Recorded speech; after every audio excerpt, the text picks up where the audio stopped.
안녕하세요. 일상 속 통증을 시원하게 잡아드리는 통증 전문가 서울숲 시원통증의학과의 박정민 대표원장입니다. 예전에는 척추 관련 질환이라고 하면 중장년층에서 많이 발생한다고 생각하시는 분들이 많았는데요. 하지만 이제는 생활 습관이 변하면서 나이에 관계없이 누구나 겪을 수 있는 문제로 자리를 잡게 되었는데요. 오늘은 다양한 척추 질환에 적용할 수 있는 치료 중에 비교적 생소할 수 있는 신경성형술에 대해서 자세히 알아볼까 합니다.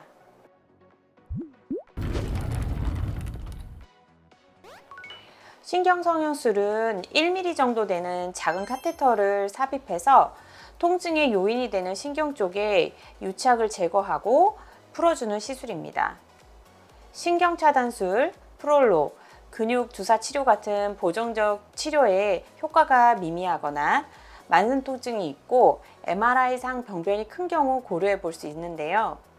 꼬리뼈 위쪽 구멍을 통해서 특수 카테터를 삽입해서 척추 신경의 주변 염증 및 유착을 제거하는 치료 방법입니다. 아무래도 비수술적인 방법이기 때문에 외과적인 방법과 비교했을 때 환자의 체력적, 심리적 부담이 적고 통증을 줄여볼 수 있다는 점이 큰 장점입니다. 먼저 목 디스크나 허리 디스크처럼 과하고 무리하게 허리에 힘이 들어가게 되면서 디스크의 탈출이 주변 신경을 압박해서 통증이 발생하는 추간판 탈출증에 시행해 볼 수 있습니다. 흔히 말하는 디스크라는 질환에 시행해 볼 수 있는데요. 또 척추에서 다리로 이어지는 신경 통로가 좁아져서 허리의 통증과 다리의 저린 증상이 같이 동반하는 척추관 협착증에도 시도해 볼 수 있습니다. 먼저 꼬리뼈 부분에 부분적인 마취를 시행하도록 합니다. 그리고 나서 3mm 정도의 작은 절개를 통해서 병변 부위에 1mm 정도의 가느다란 특수관을 삽입하게 됩니다. 이를 통해서 통증이 유발되는 부분에 실시간으로 특수염색약을 넣어서 엑스레이 촬영을 하면서 유착된 신경을 확인하고 삽입된 카테터를 통해서 치료 약물을 주입하게 됩니다. 신경성형술은 앞서 말했듯이 전신마취가 아닌 부분마취로 시행되어서 전신마취에 대한 부담이 덜하기 때문에 만성질환이 있거나 고령의 환자들에게도 적용이 가능합니다. 또 아주 미세한 절개를 통해서 진행하기 때문에 이에 따른 흉터나 출혈이 거의 없는 안전한 시술이기도 합니다.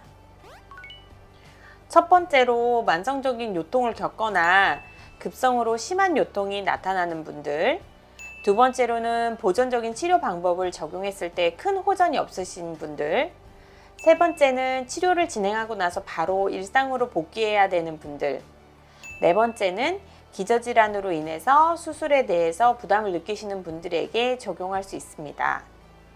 이외에도 고령이신 분들, 또 수술 후에도 통증이 있는 분들에게도 적용될 수 있습니다.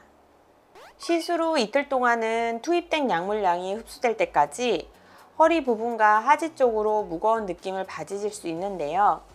이는 자연스러운 치료 과정이므로 크게 걱정 안 하셔도 됩니다. 치료 부분의 2일 정도는 직접 물이 닿지 않게 해주시는 것이 좋습니다. 그리고 1에서 2주 동안은 술이나 과격한 운동, 목욕이나 사우나는 피하는 것이 좋습니다. 그리고 시술 후에 많은 환자분들께서 움직이지 않고 가만히 있어야 하나요? 라고 물어보시는데요.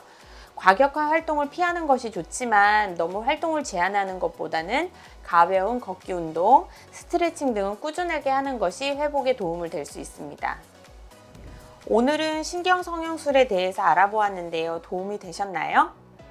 허리 디스크, 목 디스크, 척추관 협착증 등의 척추에서 발생하는 퇴행성 질환은 통증을 완화시켜 아프지 않게 일상생활이 가능하도록 하는 것이 목표로 치료하는 것이 좋습니다. 신경성형술을 통해서 일시적으로 통증이 완화되었다면 운동이나 스트레칭 등 꾸준한 관리를 통해서 척추 건강을 되찾아주는 것이 중요합니다. 시술 후 당장 아프지 않다고 다시 방치한다면 재발하는 것은 물론 더 악화된 증상이 발생할 수 있으므로 지속적으로 신경 써서 관리해 주시길 바랍니다. 감사합니다.